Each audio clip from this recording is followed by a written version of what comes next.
Kitabu cha Warumi mlango wa 12 mstari wa 2 inasema hivi: wala msifuatishe namna ya dunia hii, bali mgeuzwe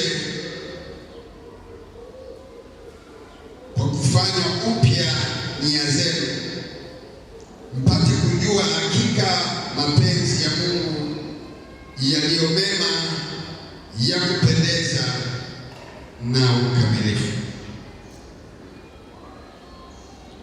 Fungua kitabu cha Efeso sura ya 4 mstari wa 25. Na mfano wapya katika roho ya nia zenu, mkavae utu mpya ulioumbwa kwa namna ya Mungu katika haki na utakatifu wa kweli. Somo langu linasema usiishi kwa mazoea, usifanye kazi kwa mazoea, usimwabudu Mungu kwa mazoea, usile kwa mazoea, usivae kwa mazoea, usienende kwa mazoea. Tunapoishi kwenye mazoea, hatuwezi kupiga hatua yoyote kwenye maisha yetu. Mtume Paulo anaandika, anasema mfano upya katika nia zenu. Kufanywa upya katika nia zenu ndani. Unajua mabadiliko ya mtu hayako nje, yako wapi? Nataka nikutoe kwenye mazoea ulio nayo katika maisha yako, utapiga hatua mwanangu. Wenzetu waliofanikiwa kwenye maisha yao hawanaga mazoea. Hawaangalii hali ya hewa ikoje, hawaangalii mazingira yakoje, hawaangalii watu wanasema nini juu yao. Wao kilichoko ndani wanachokiona, na wanapoona maendeleo ya kesho, wanapoona mafanikio ya kesho, ndicho hicho wanachoendelea kukifanya ili wafikie kwenye ndoto zao, kwenye destiny zao, sio kukaa kwenye mazingira yale ya kawaida. Nilikuwa naangalia mtoto yule, walikuwa namweka pale, wanambeba. Juzi nilikuwa namwangalia, alianza kusimama mwenyewe, si walikuwa na sote. Siku moja kaka zaka nikaona anasimama ngapi, kasimama. Sasa hivi anatembea, hataki kuendelea kutembelea makalio, hataki kukro kutambaa, anataka asimame atembee kama wenzake wanavyo, kwa sababu anaona wenzao wanatumia mimi sina, ngoja na mimi nianze kwenda. Hatimaye anaanza kwenda mdogo mdogo. Kwa mazoea yanamfanya mtu asijifunze. Mazoea yanafanya mtu asione kwamba kuna wenzao wamesha kupiga hatua na wamepigaje hatua, ili na yeye ajifunze, akue, aendelee, aanze kutembea mwenyewe. Tuna watu kanisani wana miaka mingi, toka nimeanza kutoa unabii juu yao hawajawahi kutoka, wako vile vile, wanasubiri kwenda mbinguni. Dini zote zilishatuchelewesha, zinatuambia sisi tunapokuja kwenye nyumba za ibada tunajiandaa kwenda wapi? Mbinguni. Alafu hawatuambii mbingu iko wapi. Hao wanaotuambia kwamba tunaenda wapi, hawajawahi kutuonyesha mbingu ilipo. Pili, wanatuambia hivi, usiposali hatutakuzika, hautasomewa misa siku ya msiba wako, padri hatakuja, mchungaji hatafika, watakutenga na nzengo zao. Kwa mazoea yametuchanganya. Kwa hiyo dini ni sehemu ya kusikia watu, dini ni sehemu ya kupeleka watu mbinguni, dini ni sehemu ya kuweka watu kama matofali, alafu tupokee sadaka, alafu watu wale wabaki vile vile. Nataka nikuondoe kwenye dini ulionayo.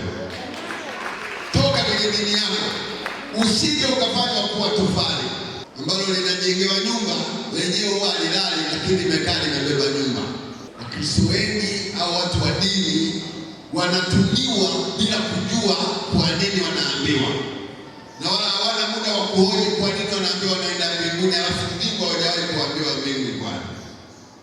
Na wanaambiwa kwamba ukifa utazikwa. Je, nauliza swali, yeye anayekuambia ukifa utazikwa, yeye anakufa lini? Hujawahi kujiuliza?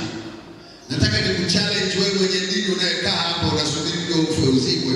Unajuaje kama sijatangulia au wewe ndio hautatangulia? Kwa mazoea yana tabu. Baraka Mshe aliimba anasema mazoea yana tabu. Kwa hiyo watu wengi wanaishi kwa tabu kwa sababu ya mazoea walionayo. Kazi unayofanya, biashara unayofanya tayari imeshajenga mazoea.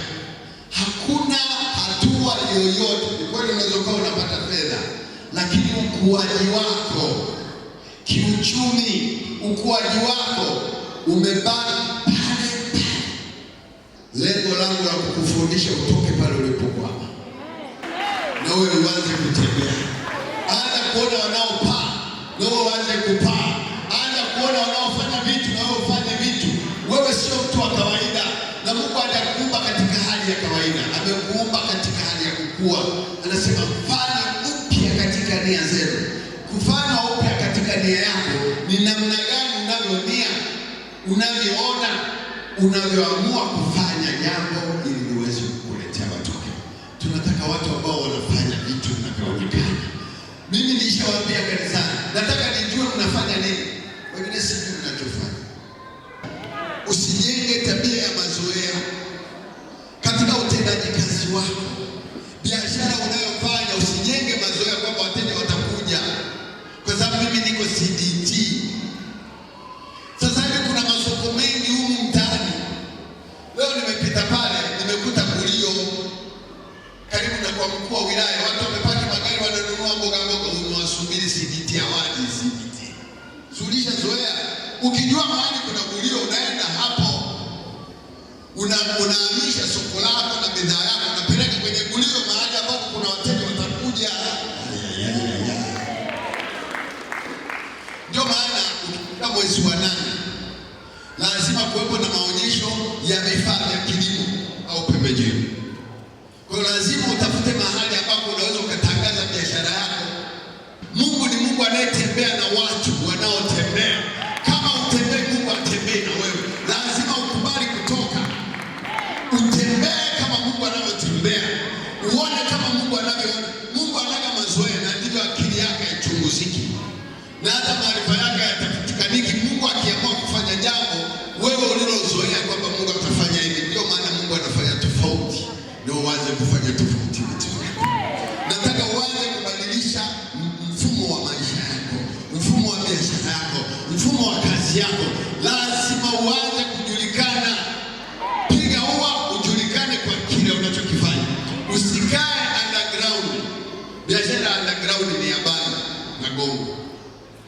Lakini kama unataka ujulikane au ufanye zaidi, piga kelele watu wakusikie. Piga kelele watu wakusikie, ujulikane unafanya nini. Lakini kama umeshatengeneza mfumo wako, una watu ambao wanatangaza kazi yako, wewe unatoa ofa kwa wale ambao watakuwa na kubeba na kukupeleka kwa watu wengine. Unatoa nini? Ofa. Kwa hiyo yule unayempa ofa ndiye atakayekuja kutangaza biashara yako, kwa sababu ule wema unaoonyesha, ofa uliyompa ndio kibebeo cha jina lako la kazi unayofanya. Kuanzia leo, acha mazoea. Ukianza kuwa mtu wa mazoea, utakuwa na tabu nyingi sana kwenye maisha. Kwanza utakosa uhuru wa kujisimamia, kufanya mambo ambayo watu wengine hawafanyi. Pili, utakuwa mwoga na utakuwa unaogopa watu kwamba nikiinuka watanisema, kwa sababu uko kwenye mazoea. Hello. Mazoea yanataka. Mwambie jirani yako mazoea nini? Wanawake wote wanaamini kwenye kupewa. Yaani asipopewa hela na mume wake, siku hiyo ni vita huko ndani. Mazoea. Subiri hapo mume wako ndio utajua. Mazoea, acha mazoea. Tunasema ndoa ni maagano, si ndio? Kina mama wengi agano lao liko kwenye siku kodi ikikatika ndoa imeisha. Na wote mnafundishanaga ujinga. Wanawake wakupata pesa. Wewe. Ndio maana tunawafundisha na kwenu. Siku mume wako kodi ikikatika huku unaona kawaida tu, na unaanza kumsaidia na kumlisha, na ukimlisha usianze kumsema sasa mama atoe hela hizo. Majirani wote watajua mimi ndio namlisha. Siku hizi mama nini? Mazoea. Acha mazoea. Na nyie siku zingine mwanze kuwa mnatulisha, mnatupeleka mpaka hotelini tule. Acha mazoea kupewaga kila siku wewe. Acha. Leo siku nyingine mwambie mume wangu, leo nakupeleka kula unachotaka. Uone kama atakuacha. Wanaume wanadanganya kitu kidogo kimpeleka. Umemmaliza. Lakini wewe kila siku magomvi tu unalipa hela. Thamani yako inapungua. Ukiwa ombaomba thamani yako inafanyaje? Mtu anakuchoka. Ni kweli sio kweli?